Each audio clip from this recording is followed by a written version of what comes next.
Salutations, friends. Welcome back to my channel. Today we are going to have a discussion on what I think is worth money in perfumery and when fragrance brands can jack up the price of their fragrance and when they should not. So let's get into the video. Now, in the past, I've talked about this I talked about fragrance houses and expensive houses, like what you pay for. And I kind of mentioned ribbons and you're paying for packaging and pretty boxes. But I want to talk about compositions. I want to talk about price points and when a fragrance is overpriced based on composition, based on formula, based on what goes into making a fragrance. And also what is the difference between like an affordable fragrance, an expensive fragrance, and an inaccessibly priced fragrance. Now, as we move forward with this conversation, just let me remind you guys, I am a consumer. I have no formal education and no real formal training. So the training I got was from Ulta, and the people that came in to do the training at Ulta were impressed that I knew what a gourmand fragrance was, just to give you an idea of the level of training I got at Ulta. So I'm coming at you as somebody with no formal training or education. That doesn't mean that my opinions and thoughts are any less valid, but some people take specific opinions with more weight and authority. If you're the type of person where you prefer these types of conversations, specifically talking about industry and price points and things like that, from somebody who actually works within the industry, if those hold more value and weight to you, then this video is coming from the complete opposite side. Somebody who has not worked within the industry and is coming to you as somebody, as a consumer and a collector and someone who spends a lot of money on perfume. But I do have a little tiny bit of experience having purchased a lot of things and having my own standards for what I consider to be worth money. Now, my idea of what an affordable fragrance is if you were to buy 1 or 2 bottles, it wouldn't hurt you in any way. You could still live your normal life. So for most people, I would assume $20 to $30. You could probably still, if you enjoy going to the movies, if you enjoy, maybe buying a few new outfits, or if you enjoy saving money to go on a really nice trip, like whatever you enjoy to do with other hobbies or qualities of life, buying 1 or 2 bottles of an affordable fragrance shouldn't in any way affect that. An expensive fragrance is something you probably would have to budget for within that month or two. So say maybe you wanted to buy something, but you maybe go out to dinner once or twice a month. Maybe you only go out once for 2 months to be able to afford that bottle of perfume. So you might not be able to go out as much as you like for 1 or 2 months, but you're still not spending beyond your means. And it's only 1 or 2 months, so it's not a big deal. Inaccessibly priced fragrances are something that will vastly affect your quality of life purchases, your disposable income, or if you were to pay for it, if you had an emergency come up and you put it on credit, could really affect your livelihood. You decide to buy a $150 bottle of perfume. Well, you have a car and your car breaks down and it costs, like $500 to fix, and now you don't have the money to fix it and your credit's messed up and it's going to take you several months to save up that money. I mean, that's kind of like what I'm talking about inaccessibly priced. For every specific different person, everyone has a different budget, different scenarios, different situations in life. It's going to be different, but I'm just going to assume for affordable, it's $20 to $30. For expensive, $75 to $200, and inaccessibly priced, in my opinion, would be $350 or more, just for the sake of this video. But obviously for other people, that could change. Also, there's the idea that just because you can afford something doesn't mean that you choose to afford something. So you can have, say, $50 million in the bank, but spending more than $100 on a bottle of perfume to you is just ridiculously overpriced. Just because you have the money doesn't mean that to you it is worth the money, and that is completely okay. Again, everybody's individual situation and their standards is the only thing that matters. Just because I say something's worth it doesn't mean that it'll be worth it to you. I know I have a lot of brands and a lot of fragrances in my collection that people definitely don't agree with their price point. and I think it's worth it, or at least the specific fragrances in my collection I think are worth it. But I'm not going to sit here and argue and tell somebody that they're wrong for thinking the opposite. Everyone has their own reason, just like that there's some brands and fragrances I don't have in my collection because I'm not particularly super excited for them, but a lot of people absolutely love them. Everyone can like whatever they like, but as long as you're not sitting here lying and cheating and, you know, doing all that kind of stuff, or, you know, lying for the brand or being dishonest, I don't think it matters. But when it comes down to how fragrance houses can decide these price points, that's ultimately what we're going to talk about today. So I don't think we need to focus too much on the like super affordable fragrances. And I have this saying, and I say it all the time, is that cheap fragrances can smell expensive. It is easily possible and has happened a lot of times where very affordable fragrances can smell like they are expensive, but expensive fragrances should never smell cheap. Now, what the heck is smelling expensive? What does that mean? I did this analogy a few videos ago when I was talking about synthetic ingredients. And a lot of people have this idea that these synthetic ingredients, aroma chemicals, that they smell cheap, that they're horrible. And I have to say that there are some beautiful fragrances out there that use some of these ingredients that are done so in a way with amazing finesse and balance by people who understand the composition. I do know that natural ingredients can cost a lot more money, and I also know that specific ingredients can cost a lot more money. For me, I think that the two easy ways for me to say in regards to is, does something smell expensive? Does something smell worth it? When you are paying for not the ingredients in the fragrance, but you're paying for the time and expertise to create the fragrance. The two examples I'm going to use are if you say we're making a pumpkin pie, or you had a painting. So a pumpkin pie would be on an individual basis, one person, and you're making 2 pumpkin pies with the same ingredients. You weighed everything out. So I mean, you're really doing everything like perfect. In one of your pumpkin pies, you take the canned pumpkin and you just make the custard for the pie and you put it in the oven. And the other pie that you're making, you take the pumpkin and you kind of cook it on low heat for 15, sometimes to 30 minutes to try to cook out the metallic taste from the can. And then you let it cool, and then you make your custard, and then you put that pie in the oven, and then you cook both pies. And then you taste both of those pies side by side.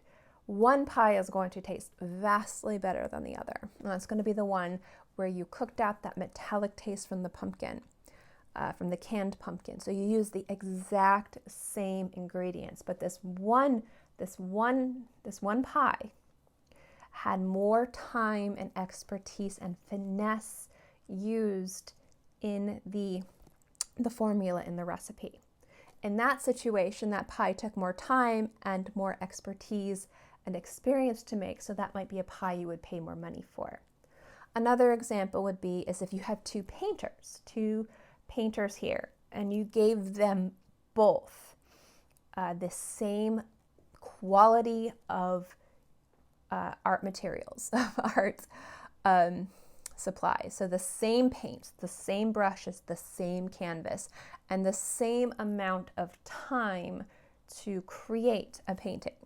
Well, this person over here has been painting their entire life. They're a professor of, art. They, have their masters, or maybe they just have been painting forever and, they understand the medium, they understand their limitations when it comes down to the quality and the expectations of what they have to do within that time frame, and so they can give you the best thing possible. And this person over here, they've only been painting for a year or two, and they're good at it, but they haven't quite gotten to the level of that person, the comfortable understanding of the industry, and their talent yet hasn't quite been reached their potential. So you have two paintings here by two different people at two different walks of life, but the amount of money invested in the art supplies is the same. Which painting do you think would generally command more money? and probably in a lot of cases would be the one that was probably more finessed, done with more expertise, would be this one. So assume it's like a landscape or something. That's what I'm talking about when we're talking about like a fragrance kind of smelling expansive. It's not just the ingredients, it's the finesse of the composition and the formula. And that's usually translated from a perfumer understanding what the creative prompt is to create the fragrance, and how to create something, you know, that their client wants, or if it's their own house, what they're trying to do. So something smelling expensive isn't just the quality of the ingredients. If somebody knows what they are doing, they can finesse, in a lot of cases, not every case, but in a lot of cases, they can finesse these beautifully blended and well-crafted formulas and compositions out of lesser quality, you know, ingredients. So let's go back to those two artists. This guy over here, the artist, I'm pointing over here, I know you guys can't see. This artist over here, the one that has more experience, he's given less quality art supplies. Say this art supplies to do a painting, a tribute to $100. If you guys know art supplies, that's nothing.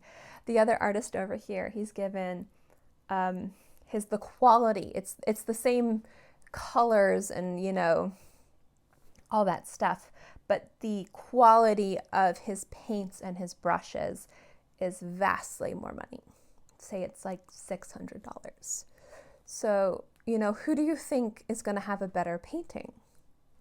You know, when it comes down to the richness of color, the less likely of bristles, blending, you're going to find a good amount of that in the less experienced art pieces or the artist painting.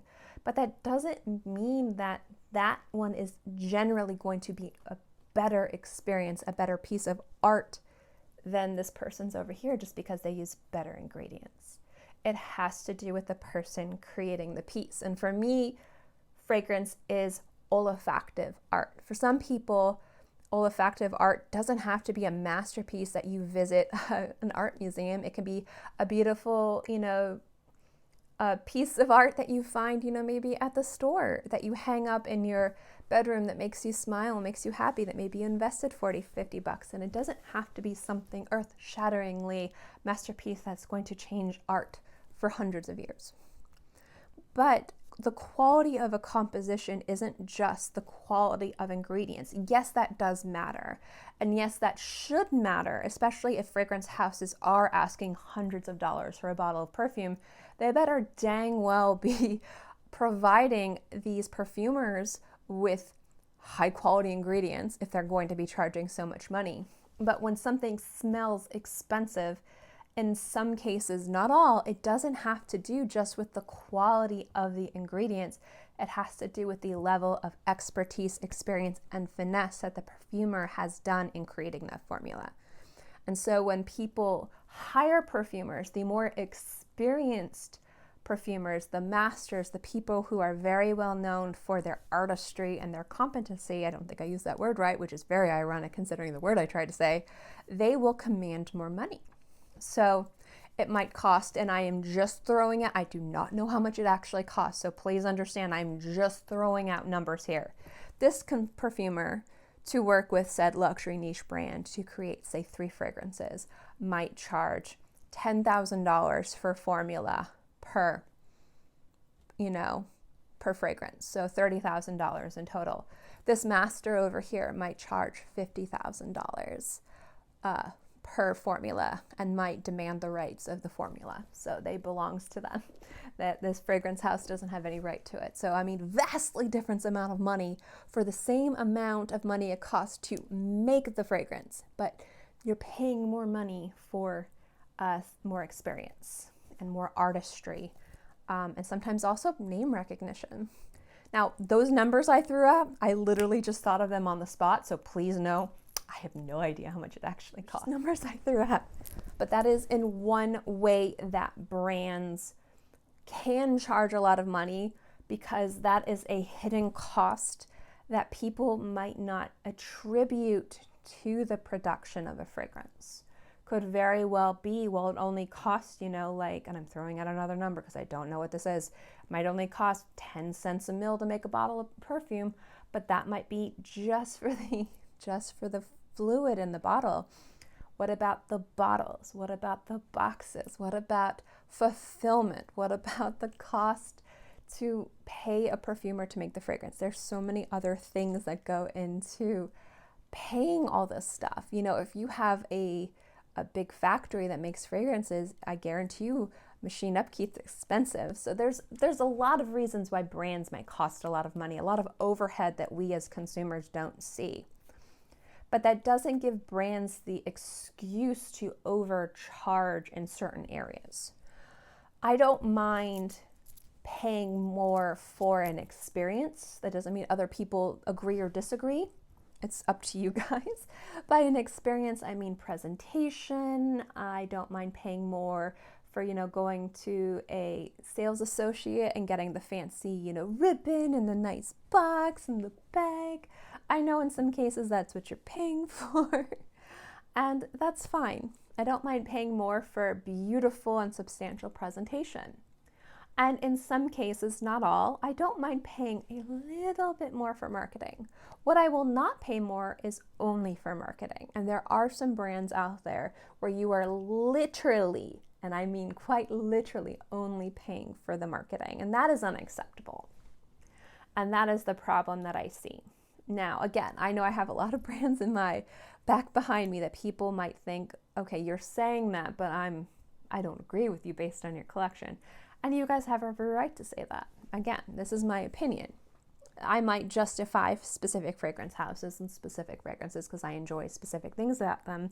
But just because I justify it, you guys might say no. And that's okay. But one thing that I think is absolutely important are these inaccessibly, absolutely extravagantly priced fragrances. For no other reason than these brands just want to price everybody out except for a specific subset of people. And I see this in every market. You see this in luxury, in beauty, skincare, fashion. And I love fashion. I just don't have the body for it, nor the budget for it. But fashion history actually excites me. So I understand certain brands pricing specific things a specific way in regards to historically pricing things based on, specific embroidery or specific historical pieces within a house. Like, this is important because of this. And this is expensive because people don't understand what goes into making this. It doesn't mean I can afford it, but I can appreciate the price point. But that doesn't mean that a Walmart quality purse should cost a Birkin price. And I mean, even some Birkin purses shouldn't cost a Birkin price, but that's a completely different conversation. And I'm not saying that Walmart quality is bad, but there is a price point for that, and that is not $10,000 or more. A great example for fragrance is there are times I like to smell really just youthful and fun, like cotton candy or maybe like a Jolly Rancher. There are price points to how that smells. Maybe I want to smell like a melted candy apple Jolly Rancher or sour apple. I don't know. I don't remember if this is actually, but I wouldn't be surprised if there were actually branded Jolly Rancher body mist that you could probably buy at some of these stores for maybe $6 to $10. That is a way I would love to smell. I have no problem with $10, but I'm not going to spend $500 on that smell. That's ridiculous. That's overpriced. That's what I mean. Certain things, not everything has to be luxury. Not everything has to be expensive. Not everything has to be this high art masterpiece level of experience. I like things to sometimes just be easy and just comfy and casual and fun. And there's price points to everything.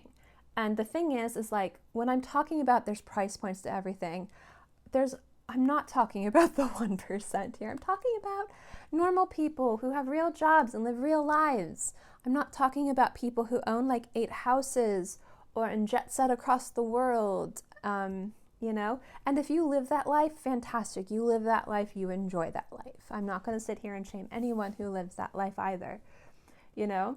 But what I am saying is that there is a price point to things, and I don't think that marketing should be the only reason why you take something that should ultimately at most be charged $6 and charge $500 for it. There has to be something else to it. There has to be some level of quality to the ingredients, or quality of the composition. So what I mean by quality of the composition, I know a lot of people say, well, what does it mean when you say it smells expensive? For me, smelling expensive is, again, kind of going back to that pumpkin pie analogy, is when you have ingredients that don't, something about it smells off. Something about it smells like it's not quite blended correctly. The ingredients aren't married correctly. That could be tweaking a little bit more of one thing, addition of something else.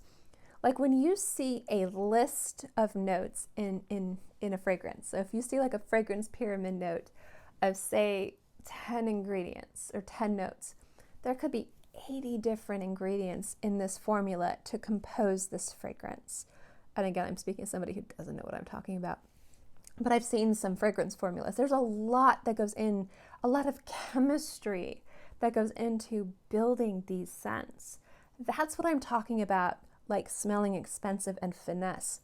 Understanding the chemistry of the compositions to understand how to balance everything and to build accords in a way where you're getting this beautiful experience. It's like being a cook and understanding that I have this canned pumpkin to make this pumpkin pie.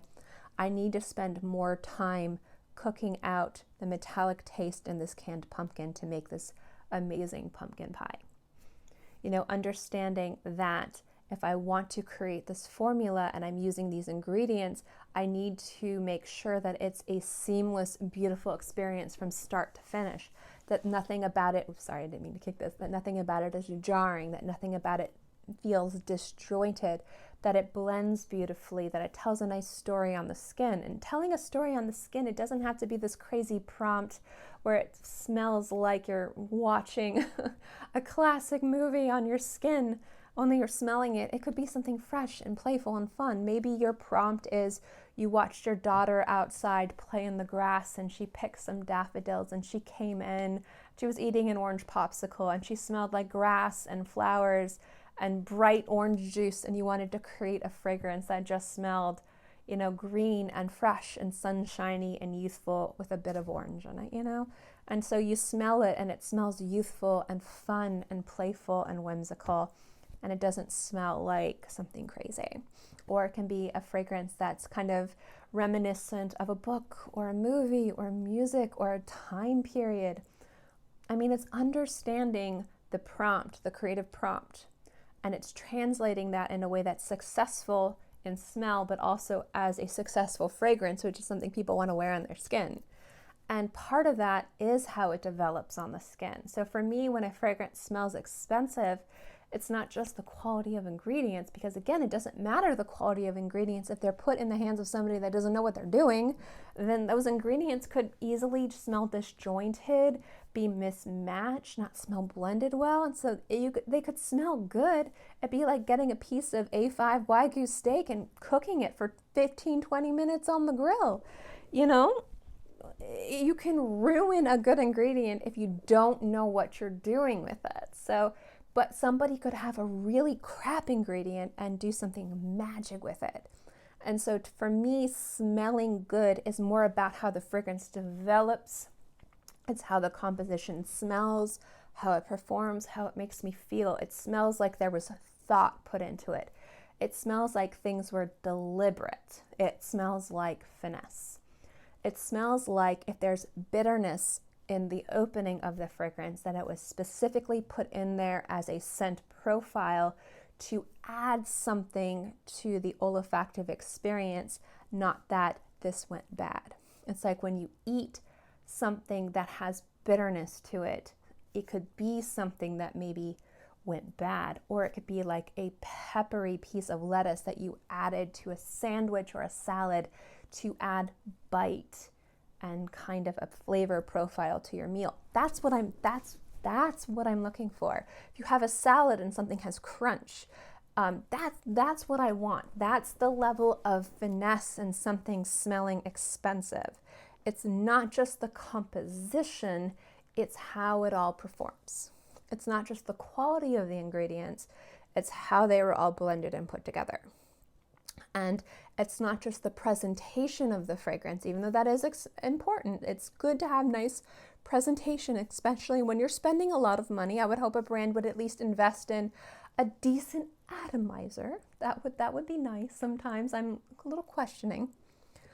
But the thing is the entire experience, start to finish, has to feel like at least 1 or 2 points of this entire process, there was an investment of time and thought and deliberate choices used to make this fragrance valued, in their opinion, justified at very expensive.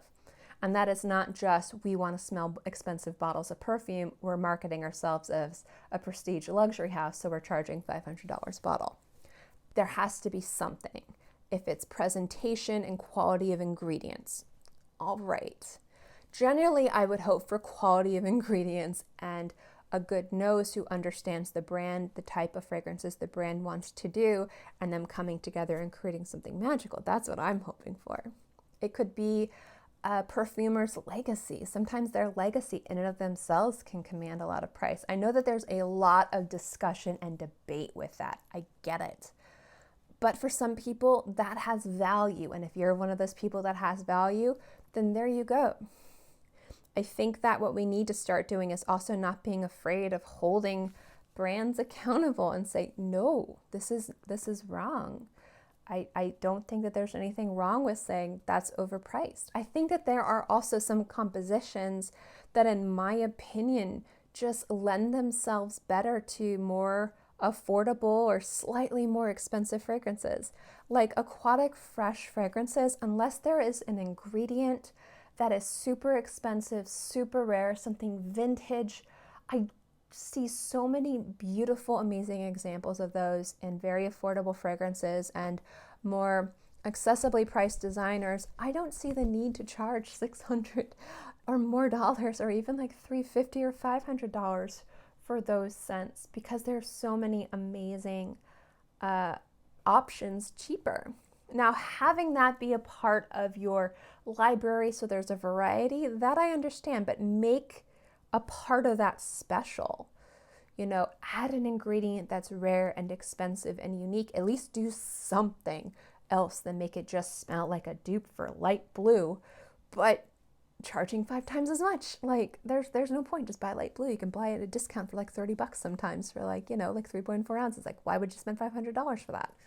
Like compositions, them sometimes also themselves just don't smell like something that you would need to spend a lot of money on, because there's so many amazing options, much, much, much cheaper. So that's my thought. I think that I can understand and I can respect certain houses commanding price points based more on just what the cost of ingredients to make the liquid are. As somebody who is a painter, who demands prices based on my experience, not like I charge people the art supply price, they're paying for my time. So I understand charging that. I do understand overhead costs can be very expensive. There's a variety of different reasons why things can be expensive. But at the end of the day, brands also do have to hold themselves accountable and realize that they can't just decide to market themselves as an expensive luxury brand and charge these exorbitantly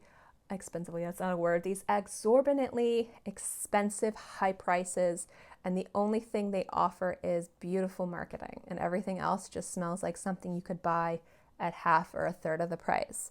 It's not that those fragrances aren't good, don't smell beautiful, don't perform well, but there's price points for specific things, and you have to justify this price point.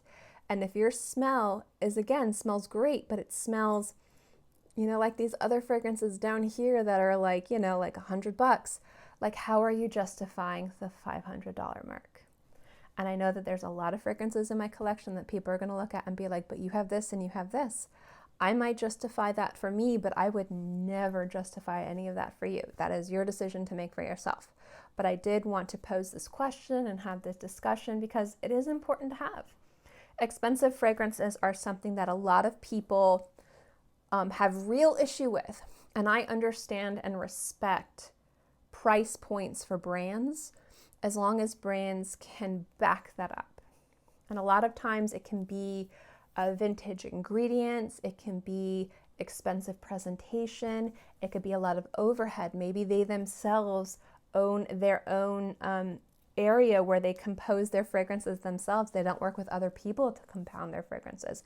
That machinery and that could be super expensive. I mean, there's a lot of different reasons why brands might charge a lot of money. But they have to have reasons and purpose too. It can't just be somebody deciding, I'm going to be the next hit luxury brand and slap $500 bottle price point on a fragrance that they probably should only be charging $150 for. Anyway, I'm ending the video here. I know this is a hot button issue. I'd love to know what you guys think. Do you agree with me? Do you disagree with me? Let me know in the comment section below. As always, guys, thank you so much for watching this video. I hope you enjoyed it, and I'll see you next time. Bye!